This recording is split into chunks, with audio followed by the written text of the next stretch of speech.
Now that we have a realistic looking fly, our goal should be to make more of them. We want to cover the whole screen in them. So right now, the fly class is serving as the entry point into the program. It has the main method, and the main method is just newing up a fly. And within the constructor, we actually start running the fly. So it should be pretty simple to make more of them. Let's just make a new class to be the entry point into the program. Call it flies. Again, give it a main method, since this is now going to be the class that contains the main method.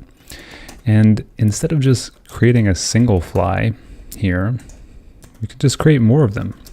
Let's make a loop and create, say, 20 flies. Why not? So this should new up 20 flies. And with that, we can remove the main method from the fly class.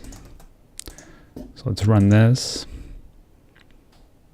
And we end up with the exact same thing as before. We have a single fly. So what's going on? We're supposed to be creating 20 flies.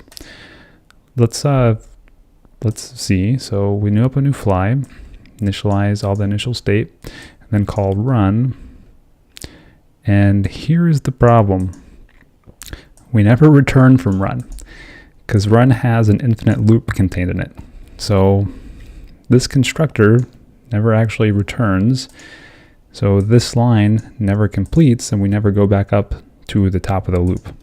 So if we want to create multiple flies, we're going to have to figure out how to have this animation loop not be blocking the rest of the program.